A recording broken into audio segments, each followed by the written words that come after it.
cities in New South Wales have welcomed the release of the state budget. We have Mathew Dickerson, the Chair of the Regional Cities New South Wales. How are you doing? Yeah, good, thank you, Rod. Good, thanks. So, you've welcomed the budget? Well, there's a couple of exciting things in the budget.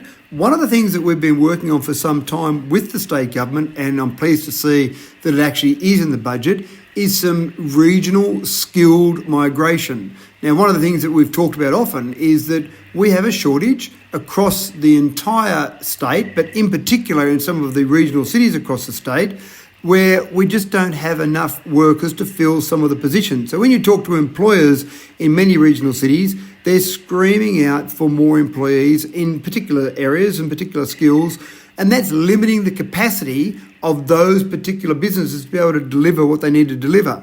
So in the budget, it was pleasing to see $9 million allocated. Now, that's not all for regional cities, but that's part of that program of this skilled migration that we're really trying to get out there and make sure we can fill some of these holes in the actual employment budget. So I think that's really exciting, and I think we'll be able to work on that, and that's a program we're actually meeting about it today, Rod, to work on how we best take advantage of that.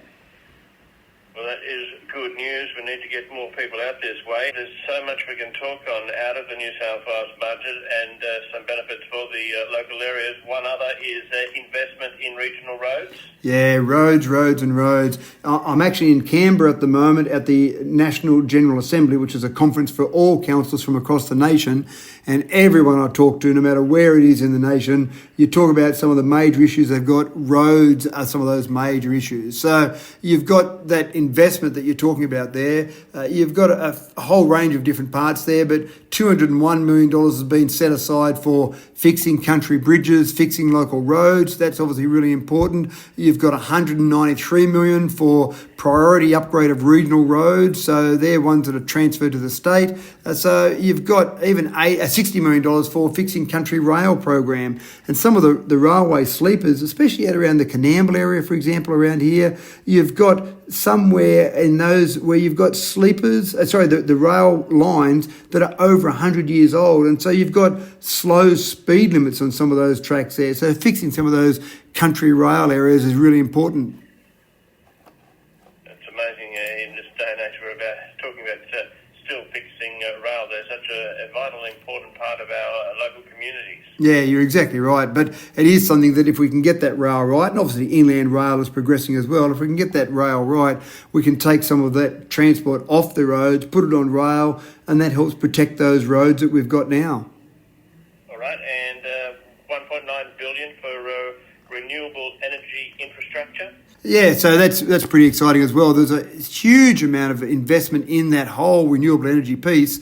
And what we want to do, obviously, is make sure that we've got more renewable energy. We've seen coal-fired power stations being turned off. And some of the things that are there, this isn't necessarily about the state government going out and building wind farms or solar farms. It's about getting the connectivity to those. So we're seeing that different areas up around Armidale, for example, up around Walker, around the Wellington area, a number of different areas across the state are having private developers come and build wind farms, build solar farms, but they're no good unless they've got some connectivity. And that's a lot of that $1.9 billion is being used in getting the poles and wires and the substations to connect that back to the rest of the grid. So once that happens, then you'll see more of these private developers coming along and developing some of those areas.